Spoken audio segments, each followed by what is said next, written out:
No one expected the first leak to come from a staff member. Not the fans, not the production team, not even Freen and Becky themselves.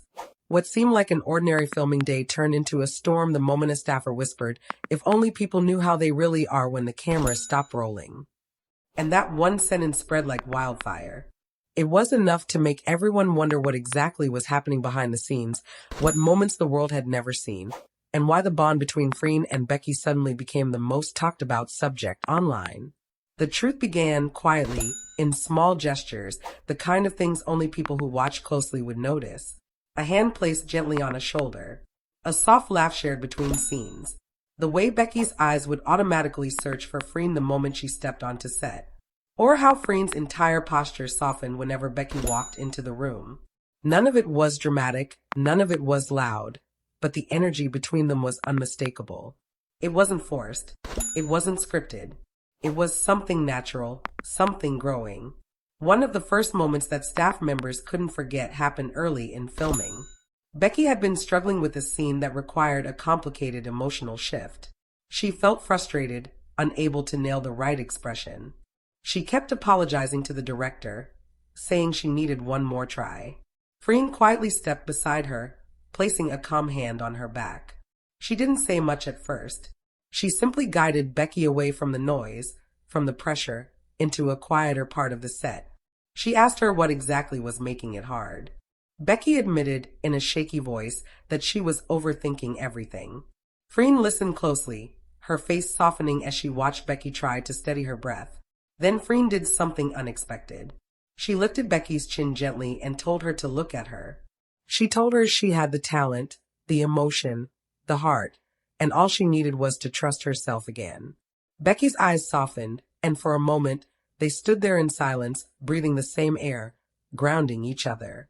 When Becky returned to the scene, she delivered the performance perfectly. Everyone clapped. But what people didn't see was that the first person she looked at afterward was Freen. And Freen smiled like she always knew Becky could do it. From that moment forward, staff members noticed a change. The two started moving like a pair that didn't need to talk to understand one another. Freen developed a habit of watching Becky whenever she was deep in thought, and Becky grew more comfortable leaning into Freen's space whenever she needed reassurance. Their bond wasn't explosive, it was gentle, steady, unspoken, but incredibly real. One of the biggest leaks happened on a day when things got overwhelming for Becky. Rumors had spread online. People were nitpicking her expressions in interviews, twisting her words, creating unnecessary tension around her. She tried to stay professional on set, smiling for the cameras, rehearsing her scenes, pretending she wasn't affected. But the crew could see it in the way she held her script too tightly, how her voice cracked slightly when she spoke, how she forced her smile. Freen didn't need anyone to explain it. She walked straight to Becky during lunch break, gently took the script out of her hands, and asked her to take a walk outside. Becky tried to brush it off, saying she was fine, but Freen shook her head. She said she could tell when Becky was hurting.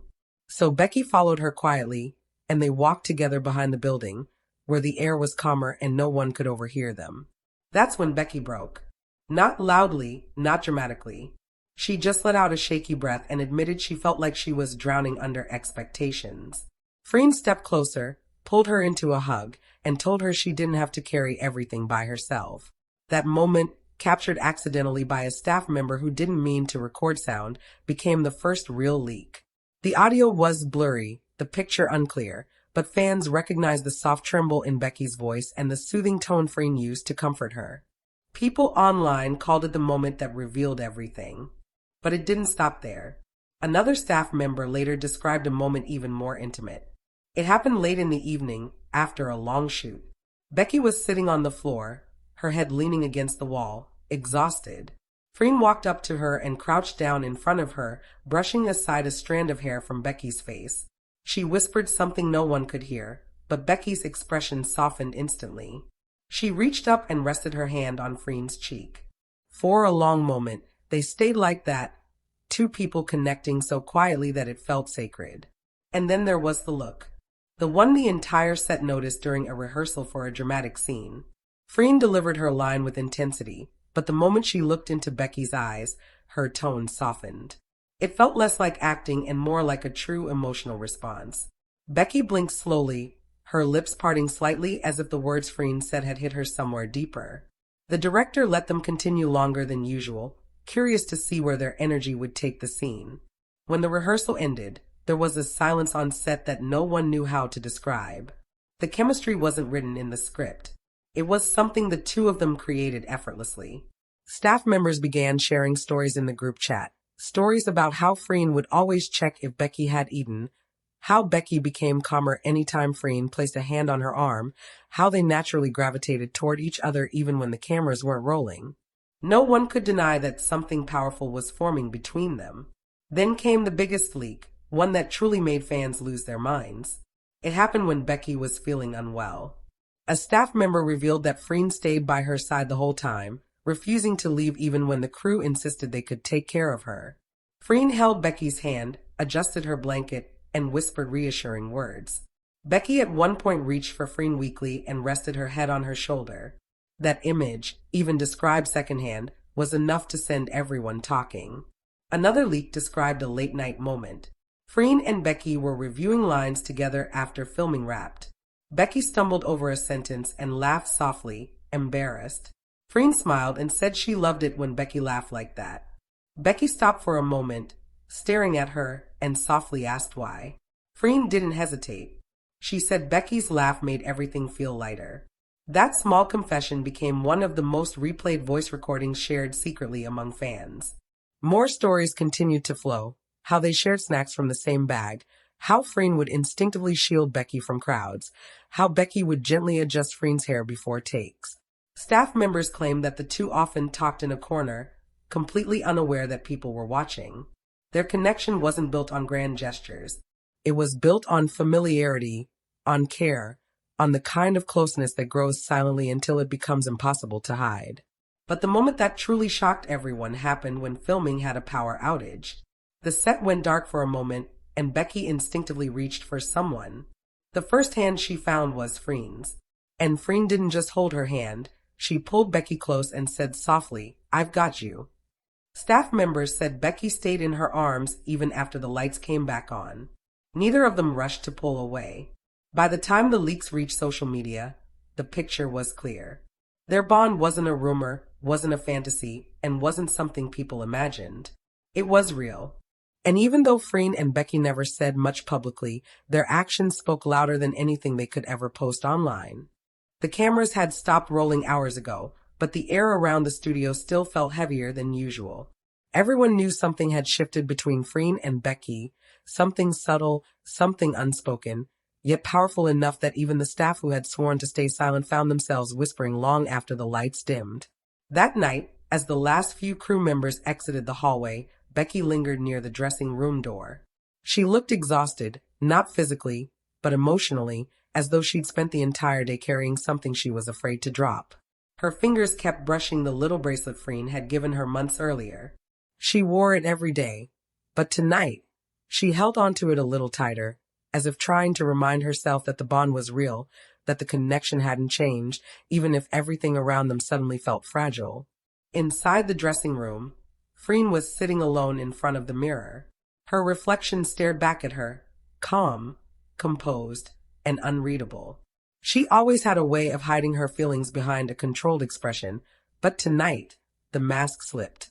A small tremble in her breath betrayed her. She didn't turn when she heard Becky's footsteps approaching. She didn't need to. She knew that sound better than anything. Becky closed the door behind her gently, her voice soft as she spoke. "You didn't go home." Freen took a moment before replying. "I was waiting." Those 3 words carried more weight than either of them expected. For a long moment, neither said anything. The room filled with silence, not cold, but tense. A silence of 2 people who knew something had happened earlier but didn't know how to begin unraveling it. Earlier that day, a behind-the-scenes clip had leaked showing Freen stepping in front of Becky protectively when a piece of equipment fell from the lighting rig. It had barely missed Becky by inches. And while fans praised Freen for reacting instantly, others speculated that the tension afterward hinted at something deeper. Because after that moment, Becky had gone quiet, uncharacteristically quiet. She kept stealing glances at Freen, as though replaying the incident in her head. And Freen kept pretending she was fine, even though she wasn't. Now, standing in that dimly lit room, both of them finally had to face it. Becky sat down on the couch, her hands resting on her lap. Everyone keeps talking about it, she whispered. The clip, the way you blocked the fall. They can talk, Freen said. It doesn't matter. It matters to me. Freen turned then, meeting Becky's eyes for the first time that night. There was something vulnerable there, something raw. You scared me, Becky admitted. Not because of the equipment, but because you didn't think. You just reacted. What if something had happened to you instead? Freen stood, moving closer, her voice quiet but steady. I didn't think because it was you. Becky's breath caught, and for the first time all day, the truth settled between them fully, simple, unfiltered, undeniable. Freen continued, her tone more fragile than anyone ever heard from her publicly. I would do it again, even if it was dangerous. Becky looked away, overwhelmed by the sincerity. And that's what scares me. But Freen stepped closer until she stood right in front of her, not touching, but close enough that Becky could feel the warmth. You don't have to be scared of me caring, Freen whispered. You don't have to be scared of what it means. Becky opened her mouth to respond, but the words didn't come. Not because she didn't have something to say, but because every emotion she'd held back all day was surfacing at once. Worry, gratitude, confusion, fear, and something deeper she wasn't ready to name. A soft knock interrupted the moment. One of the junior staff members peeked in, apologizing politely. They're asking if you two are heading out together. Freen blinked, then let out the faintest sigh, almost annoyed, not at the staff member, but at the interruption. Becky managed a small smile. Tell them we're coming. The staff member nodded and left, closing the door gently, but neither of them moved. Instead, Becky finally stood and took Freen's hand, softly, cautiously, as if trying to understand whether the connection still felt the same. It did. Maybe stronger than ever. Freen didn't speak. She didn't need to. Her fingers curled around Becky's naturally, instinctively. The moment was simple. But sometimes the simplest moments are the ones that change everything. They walked out together, still holding hands until the hallway lights came into view, where they reluctantly let go, but not before exchanging one long, knowing look. Outside the studio, the night air felt cooler, softer, almost cleansing. Becky wrapped her arms around herself and glanced sideways at Freen, who was watching her quietly. Then Becky said something that caught Freen by surprise. Can we talk? Somewhere else? Somewhere private. Freen nodded instantly. They left in the same car, quiet, thoughtful, aware of the new energy between them. When they arrived at a quiet rooftop spot where they sometimes escaped when filming got overwhelming, Becky finally exhaled deeply, her voice trembling just slightly. I wasn't upset today because of what happened, she said. I was upset because it reminded me how much I've come to rely on you. And that's dangerous. Freen leaned forward, her tone soft but firm. It's not dangerous unless you're afraid of the truth. Becky swallowed. And what is the truth? Freen didn't hesitate. That I care more than I've ever said out loud. And I'm tired of pretending I don't. Becky's expression broke, just a little, as though she'd been waiting to hear those words for longer than she wanted to admit. The wind blew lightly, carrying away the last bit of tension between them. Becky whispered, then don't pretend. Freen moved closer, slow and gentle, letting the moment unfold naturally. No dramatic declarations, no forced confessions, just two people who finally found the courage to stand in the truth they'd been circling for months. The lights of the city glowed around them, silent witnesses to the shift. And for the first time in a long time, everything felt honest.